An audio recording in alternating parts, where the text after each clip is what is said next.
திமுகவுக்கும் பாரதிய ஜனதாவுக்கும் ரகசிய ஒப்பந்தம் ஏற்பட்டிருக்கலாம். தமிழ்நாட்டில் தற்போது நடைபெற்று வரக்கூடிய விஜயுடைய அரசாங்கத்தை எப்படி நடத்த வேண்டும் என எதுவுமே அவர்களுக்கு தெரியலங்க. இவங்க ஆட்சி எப்படி தெரியுமா? மாட்டு தொழுவத்தில் நாய் போன்றுதான் இந்த அரசாங்கம். யார் சொல்றா? அவங்க சொல்றாங்க. சமூக வலைத்தளங்களின் பரப்புரை வாயிலாக மட்டுமே அவர்கள் ஆட்சிக்கு வந்தார்கள். திமுகவுக்கும் பாஜகவுக்கும் இடையில் நட்பு மலர்ந்துட்டு கொண்டிருக்கிறது.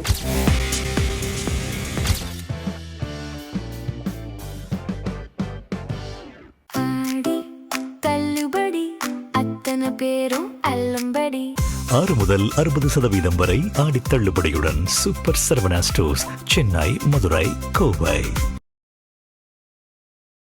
நேயர்களே, திமுகவுக்கும் பாரதிய ஜனதாவுக்கும் ரகசிய ஒப்பந்தம் ஏற்பட்டிருக்கலாம் என்ற செய்தியை சென்னையில் திமுக சார்பில் நடைபெற்ற நிகழ்ச்சியில் பங்கேற்று பேசிய அந்த கட்சியினுடைய நாடாளுமன்ற உறுப்பினர் கனிமொழி சோமு தெளிவாக குறித்தார். கனிமொழி என்றால் கருணாநிதியினுடைய மகள் அல்ல, இது கனிமொழி சோமு எம்பி.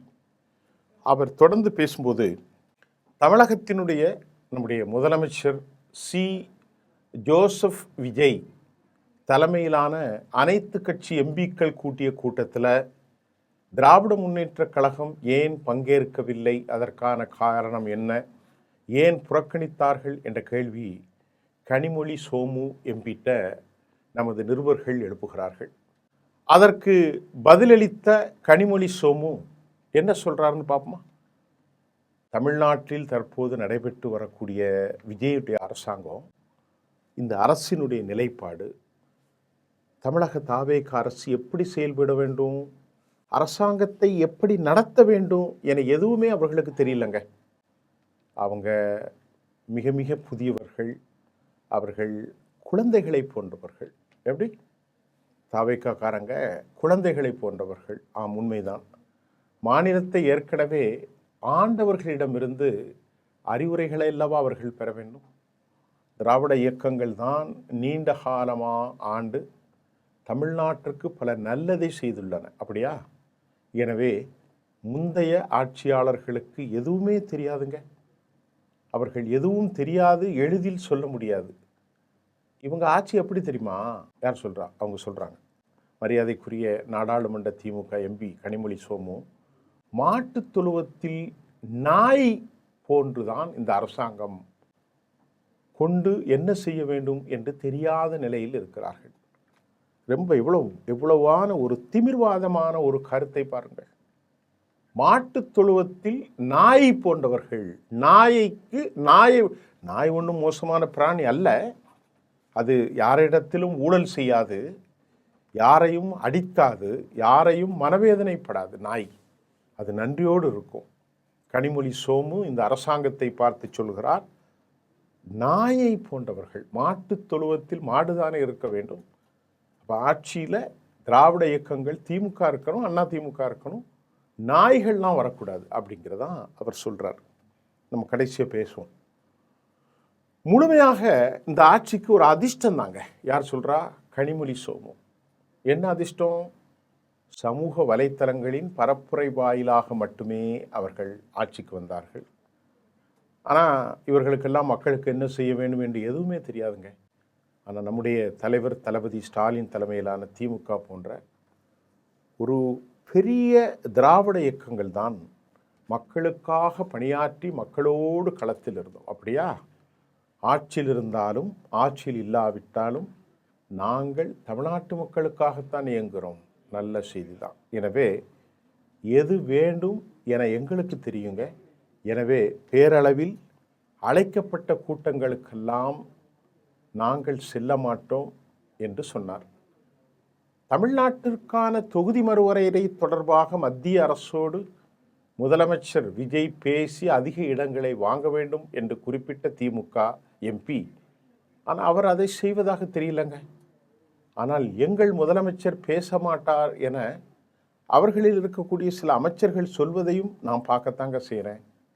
தமிழ்நாடு மக்களுடன் அவர் இப்படி விளையாடக்கூடாது என்று திமுக எம்பி திருமதி கனிமொழி சோமு நாய் போன்றவர்கள், அறிவில்லாதவர்கள், அனுபவம் இல்லாதவர்கள் என்றெல்லாம் அவர் குறிப்பிட்டிருக்கிறார். அப்புறம் இப்போ தான் நம்முடைய முக்கியமான பாயிண்ட் வருது. நம்முடைய நிருபர்கள் கேட்கிறார்கள் அம்மையார்கிட்ட, அம்மா பாஜகவோடு கூட்டணி அமைக்க திமுக முயல்கிறதா? தொகுதி மறுவரையை மசோதாவை திமுக ஆதரிக்குமா என்று ஒரு கேள்வி வைக்கிறாங்க. அதற்கு அவர் பதிலளிக்கிறார். யார்? திமுக எம்பி கனிமொழி சோமு பதிலளிக்கிறார். அரசியலில் இங்கே பாருங்கள், நிரந்தர எதிரி கிடையாது, நிரந்தரமான நண்பர்கள் என்று யாரையும் கூற முடியாதுங்க.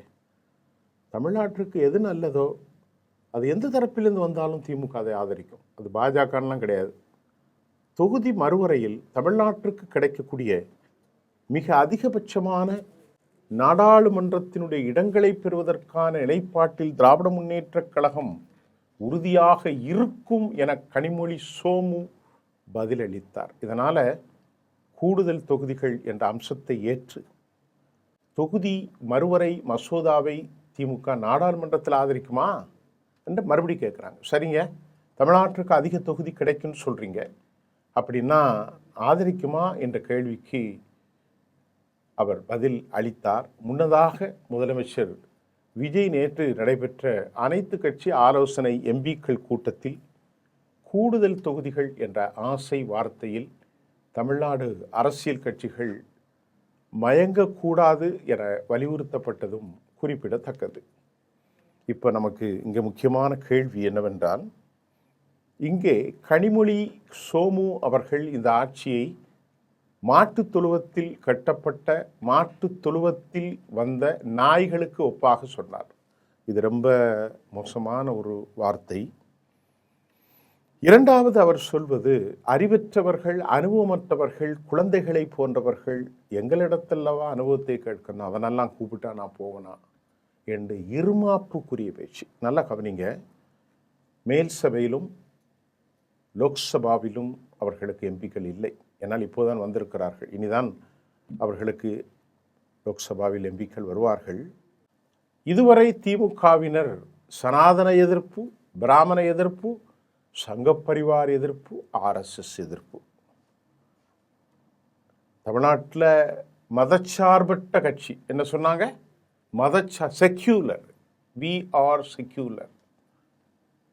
நாங்கள் ஒரு செக்யூலராக இருப்போம், இருப்போம், நிலைபெறுத்துவோம். தற்போது இந்த கனிமொழி சோமுடைய பதில்களை பாருங்க. அரசியலில் உற்ற நண்பர்கள், பெர்மனன்ட் ஃப்ரெண்ட்ஸ், தற்காலிக ஃப்ரெண்ட்ஸ், நேற்றைய ஃப்ரெண்ட்ஸ் அதெல்லாம் கிடையாதுங்க. எல்லாரும் நண்பர்கள் தான், எல்லோரும் பகைவர்கள் தான். அப்போ இந்தியா கூட்டணியிலிருந்து திமுக வெளியேறியது. காங்கிரஸ் முக்து பாரத் என்பதை தமிழ்நாட்டில் அவர்கள் அமல்படுத்தினார்கள். அது காங்கிரஸை செய்து கொண்டது. விஜய் 5 ஆண்டுகள் ஆட்சி இருக்கலாம், அதற்கு குடைச்சல் கொடுப்பதற்கு அடுத்த வழி. எல்லாவற்றையும் விட அமலாக்கத்துறைகளில் திராவிட முன்னேற்ற கழக தியாகசீலர்கள் மாட்டியிருக்கிறார்கள்.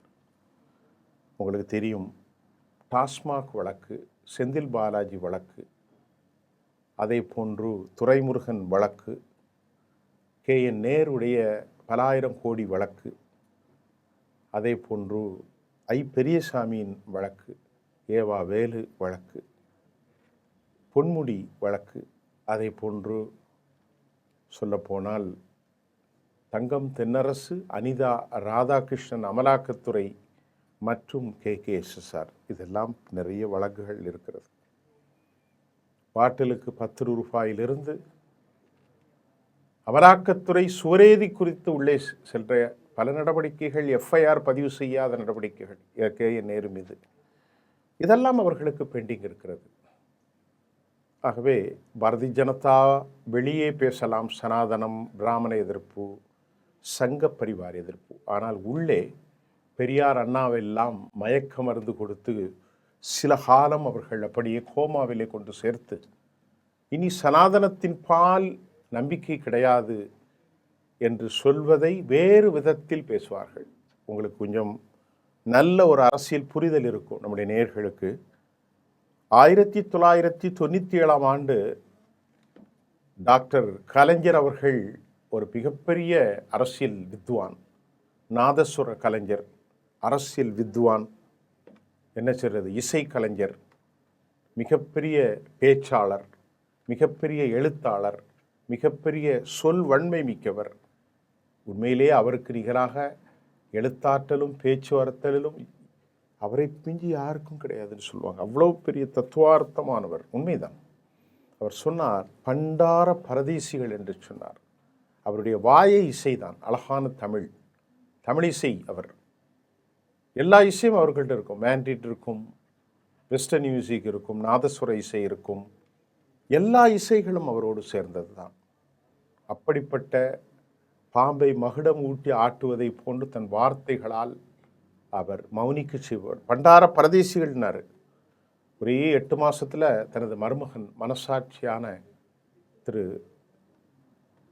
முரசொலி மரனுக்கு அன்று மரியாதைக்குரிய இலக்கண செல்வர் மறைந்து போன வாஜ்பாய் அவர்களின் தலைமையிலான ஆட்சியில் தொழில்துறை மந்திரியை வாங்கி கொடுத்தார். அப்போ கேட்டாங்க, ஐயா பெரியாரின் பேரனை என்ன சொல்ல போகிறீர்கள்? அதுக்கு ஐயா அவர்கள் பதில் சொன்னார். டாக்டர் கலைஞர் அவர்கள் இவ்வாறு சொன்னார், திமுக கலகம் இருக்கும் இடத்தில் மதவாதம் தலை தூக்காது. அதுக்கப்புறம் கேட்டாங்க, குஜராத்திலே படுகொலை நடந்திருக்கிறதே, நீங்கள் ஆட்சியில் இருக்கீங்களே. அதுக்கு அவர் பதில் சொன்னார், அடுத்த மாநிலத்தினுடைய நிகழ்வுகள் நான் பேசுவதில்லை. ஒரு பெரிய ஜெனோசைட், 3000 முஸ்லிம்கள் கொளுத்தப்பட்டார்கள், கண்டம் துண்டமாக வெட்டப்பட்டார்கள்.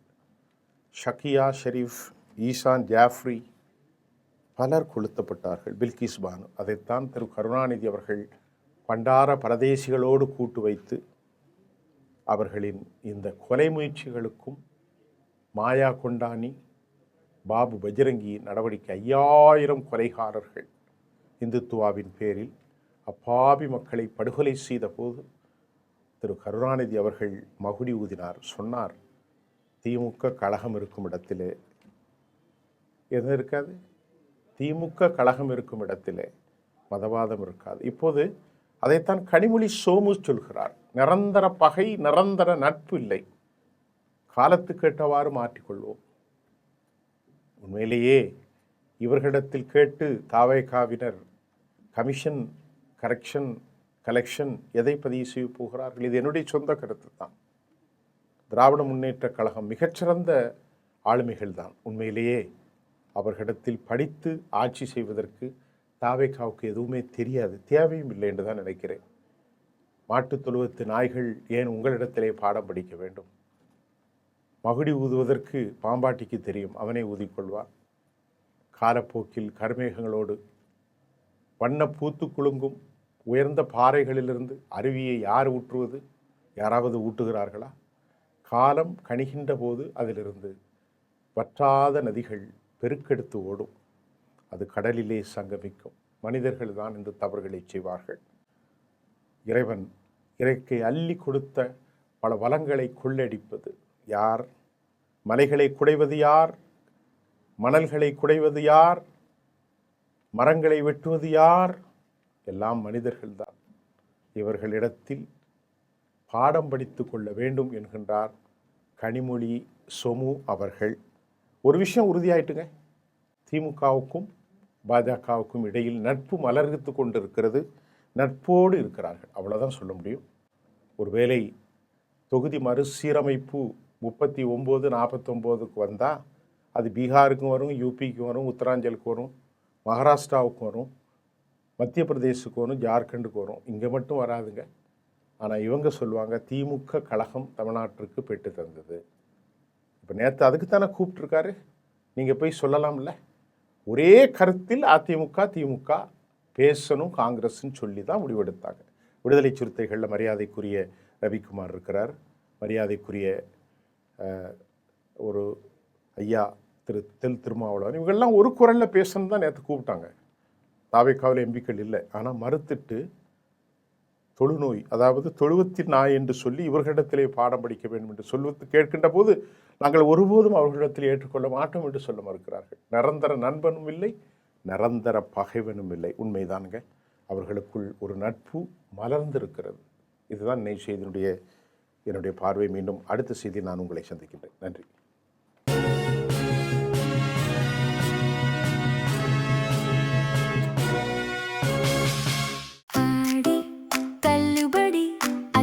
பேரும் அல்லும்படி.